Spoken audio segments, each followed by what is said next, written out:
Start करते हैं अपनी आज की वीडियो को। हमारा एपिसोड स्टार्ट होते ही सबसे पहले हम देखते हैं एल्डर स्वार्ड और डिमोन लेपर्ड मास्टर के अंदर फाइट चल रही होती है और उसी के साथ ही एल्डर स्वार्ड वहाँ की सारी सिचुएशन को ऑब्जर्व करते हुए कहते हैं यहाँ पर अभी के लिए सिटी के अंदर एंटर करना सोल्जर्स के लिए काफी ज्यादा मुश्किल हो रहा है, तो मुझे जल्दी से जल्दी अपनी बैटल को कंप्लीट करना होगा और फिर उसके बाद अपने थियांडो एम्पायर के सोल्जर्स की हेल्प करना होगी। जिसके साथ ही एल्डर स्वार्ड अपनी टेक्निक का यूज करने लगते हैं और उसमें से काफी ज्यादा स्वार्ड्स डिमोन लेपर्ड मास्टर की तरफ अटैक करने लगती हैं, जिसे देखकर डिमोन लेपर्ड मास्टर स्टार्टिंग में तो थोड़ा सा उन्हें डॉज करने की कोशिश करता है और वहाँ से काफी दूर भाग जाता है, मगर एल्डर चेंशिन की स्वार्ड्स उसका पीछा करती रहती हैं और एट द एंड जाकर उस पर अटैक करना स्टार्ट कर देती हैं। मगर इससे डिमोन लेपर्ड मास्टर इंजोर होना स्टार्ट हो जाता है और इसी सब से बचने के लिए अपनी 7 soul technique martial spirit form का यूज करता है, जो कि ब्लैक लेपर्ड की होती है और इसी के साथ ही एल्डर चेंशिन की सारी स्वार्ड्स रिफ्लेक्ट हो जाती हैं। मगर उसी के साथ ही एल्डर चेंशिन शायद से अपनी 3rd या फिर 4th सोल टेक्निक का यूज करते हैं और डिमोन लेपर्ड मास्टर पर दोबारा से अटैक करते हैं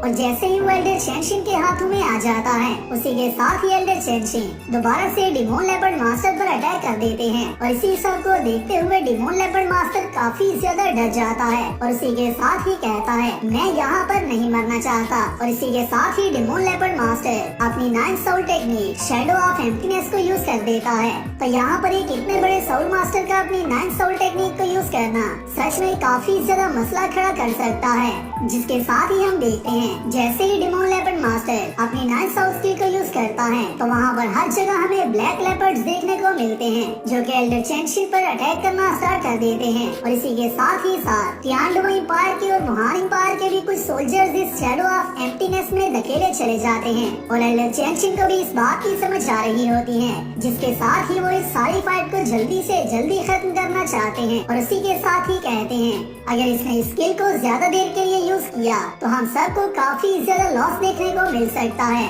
जिसके साथ ही डिमोन लेपर्ड मास्टर जैसे ही अपने इस अटैक को डिफ्लेक्ट होता देखता है तो उसी के साथ ही शैडो कवरिंग द ट्रैक्स को यूज करता है, जो कि उसकी एक और सोल स्किल है जो कि शैडो ऑफ एम्प्टीनेस के अंदर ही यूज होती है और दोबारा से एल्डर चेंशिन पर अटैक करने लगती है। मगर इसी के साथ ही एल्डर चेंशिन कहते हैं इस मर्तबा में तुम्हें जिंदा ही नहीं छोड़ने वाला और इसी के साथ ही एल्डर चेंशिन अपनी 8th soul skill 7 kills thunderous eruption का यूज करते हैं, जो कि एक बहुत ही बड़ी स्वार्ड होती है और ये 1 स्वार्ड स्ट्राइक्स द स्काई होती है, जिसका अटैक जैसे ही डिमोन लेपर्ड मास्टर पर होता है तो डिमोन लेपर्ड मास्टर वहीं पर डिफीट हो जाता है और इसी के साथ ही डिमोन लेपर्ड मास्टर काफी ज्यादा सीरियसली इंजर्ड भी हो जाता है और इसी को देखते ही एल्डर फिश कहता है डिमोन लेपर्ड मास्टर काफी ज्यादा सीरियसली इंजर्ड हो चुका है, मुझे उससे बचाना होगा। मगर उसी के साथ ही एल्डर बोर उससे कहते हैं तुम्हें अभी के वक्त अपनी फिक्र करनी चाहिए क्योंकि तुम भी इस वक्त काफी ज्यादा सीरियस कंडीशन में हो। जिसके साथ ही हम देखते हैं एल्डर ब्रूरॉन्ग एल्डर फिश पर अटैक करना स्टार्ट कर देते हैं,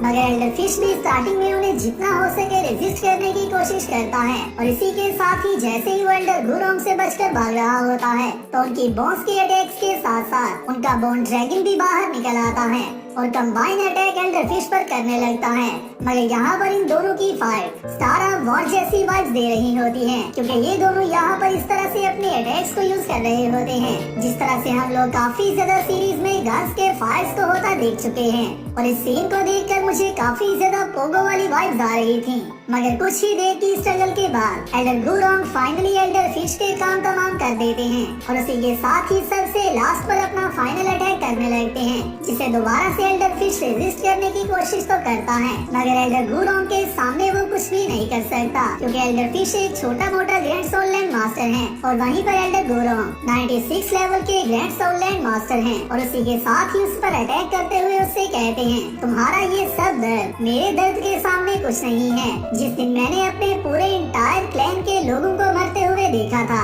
तब के वक्त की पेन काफी ज्यादा थी और उस सब का बदला मैं आज तुम सब उसे पर्सनली लूंगा और जब तक मैं वुहान एम्पायर के 2000 लोगों को नहीं मार लेता जो कि सारे ही अमेजिंग साउंड मास्टर्स हों, तब तक मेरा बदला कंप्लीट नहीं होगा, क्योंकि ये बदला मेरे साथ साथ चिबाओ एम्बर ट्राइब का बदला है, जिसके साथ ही हम नेक्स्ट व्यू में देखते हैं एल्डर फिश की तो बॉडी ही वहाँ से रिमूव हो चुकी होती है, क्योंकि एल्डर गुरोंग ने इस तरह से उस पर अटैक किया होता है कि उसके वेयर अबाउट्स भी नहीं बचते, जिसके साथ ही एल्डर स्वॉर्ड और एल्डर बोन एक साथ मिल जाते हैं और उसी के साथ ही एल्डर चेंशिन कहते हैं अभी के लिए हमें टियानडुओ एम्पायर की आर्मी की हेल्प करना होगी ताकि ये लोग जल्दी से जल्दी वुहान एम्पायर का ब्रेक थ्रू कर सकें और उसके अंदर अपने सोल्जर्स को भेजना होगा, जिसके साथ ही हम आते हैं शेक डेविल्स के व्यू पर, जहाँ पर ये लोग एंजल आर्मी के सामने मौजूद होते हैं और इसी के साथ ही एंजल आर्मी का स्क्वाड लीडर उन सबसे कहता है इन सब को जल्दी से ट्रैप करो, स्क्वाड 2 से स्क्वाड 10 तक जल्दी से रीग्रुप 3 की फॉर्मेशन में चेंज हो जाओ और हमारी 6 स्ट्राइक की फॉर्मेशन को यूज करो,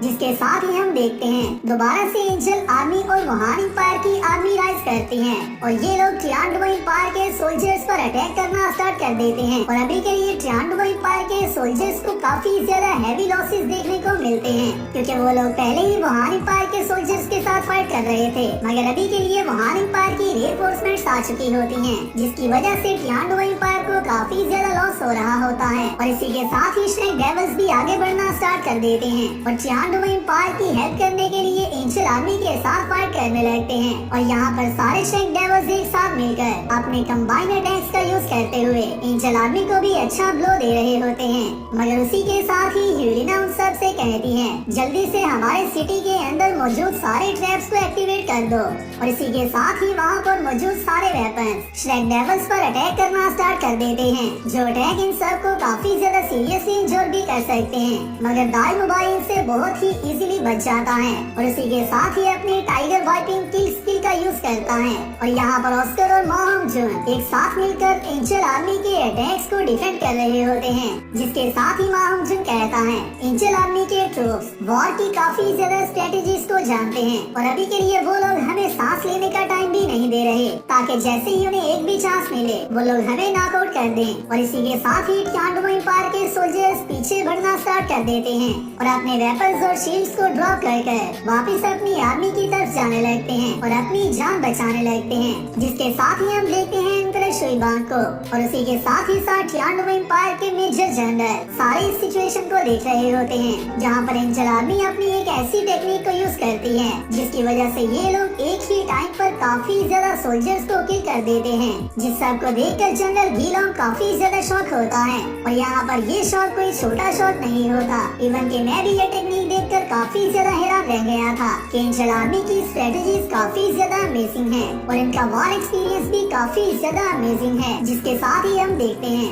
ये ब्रिज कम्प्लीटली डिस्ट्रॉय हो जाता है और इसी के साथ ही अभी के लिए वुहान एम्पायर के पास अपने जार्लिंग गेट को बचाने का एक और चांस आ जाता है और उसी के साथ इन सब के जितने भी फेदर नीचे जमीन पर गिर रहे होते हैं वो सब के सब ही वहाँ पर डिस्ट्रक्शन मचाते जा रहे होते हैं और वहाँ पर ऐसा बॉम्ब फटते जा रहे होते हैं और यहाँ पर एंजल आर्मी टियानडुओ एम्पायर के सोल्जर्स के साथ साथ वुहान एम्पायर के सोल्जर्स को भी किल करती जा रही होती हैं, जिसे देखते ही फायर लेपर्ड क्लैन का लीडर कहता है एंजल आर्मी के लोग काफी ज्यादा पागल हैं, इन लोगों को इतना भी नहीं पता कि इन्हें हमारे ऊपर अटैक नहीं करना बल्कि ये हमारे मेंबर्स को भी किल करते जा रहे हैं, जिसके साथ ही हम देखते हैं रोंग के फादर इस सारी सिचुएशन को देखते हुए कहते हैं वुहान एम्पायर आखिरकार क्या करना चाहता है और इसी के साथ ही हम देखते हैं एंजल आर्मी के सारे ट्रूप्स एक साथ मिलकर अपनी 6 soul scale angels laser cannon का यूज करते हैं, जो कि इस ब्रिज को टोटली डिस्ट्रॉय कर देती हैं और वहाँ पर मौजूद सारे ही सोल्जर्स इस अटैक में मारे जाते हैं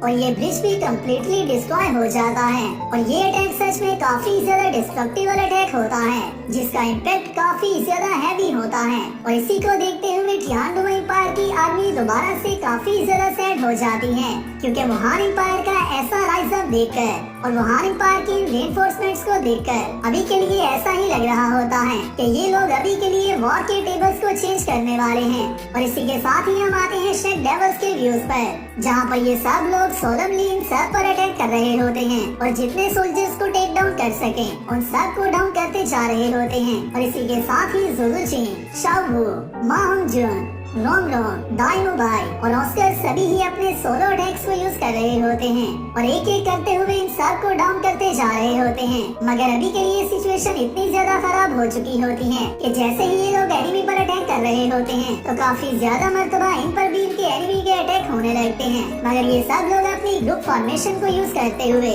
और अपने एक साथ रहते हुए फाइट्स के एक्सपीरियंस को यूज करते हुए अभी के लिए इस सिचुएशन को थोड़ा सा हैंडल कर लेते हैं। मगर उसी के साथ ही एंजल आर्मी इन सब को भी अपनी किसी ज्यादा पावरफुल स्किल में ट्रैप कर लेते हैं, जिसके साथ ही हीलिना उन सब से कहती है इनमें से किसी को भी यहाँ से जिंदा वापस मत जाने देना। और हीलिना की सोल यहाँ पर काफी ज्यादा राइज हो चुकी होती है और उसे भी अभी के लिए एक ऐसी होप नजर आ रही होती है कि शायद वो लोग ये वॉर जीत जाएंगे। जिसके साथ ही हम देखते हैं एम्परर शीबांग को इस सारी सिचुएशन को देखकर याद आने लगता है जो कि उसे मास्टर के नेफ्यू ने बताया था कि ये एंजल आर्मी काफी ज्यादा वेल ट्रेन्ड आर्मी है जिसका वॉर एक्सपीरियंस काफी ज्यादा अमेजिंग है। इवन कि उनके पास इतने ज्यादा सोल्जर्स मौजूद नहीं हैं, मगर फिर भी उनका हर सोल्जर लेवल 70 या फिर उससे प्लस का सोल मास्टर है। जिसके साथ ही एम्परर शीबांग कहता है इवन के वुहान एम्पायर काफी ज्यादा पावरफुल है या फिर उनकी आर्मी भी काफी ज्यादा अमेजिंग है। और उसी के साथ ही साथ उनकी एंजल आर्मी उनके बाकी के सारे 7 क्लैंस से भी ज्यादा अमेजिंग और पावरफुल है।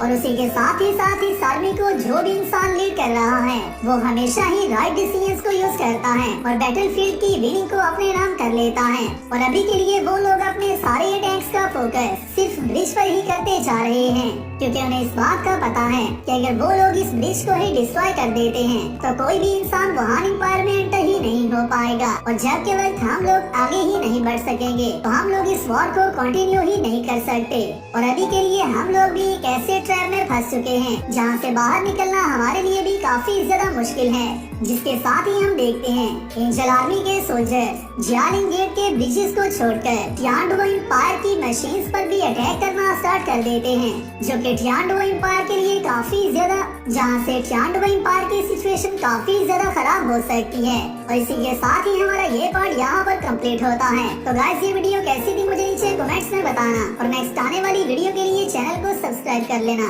मैं मिलता हूँ आप सबसे नेक्स्ट वीडियो में, तब तक अपना और अपने प्यारों का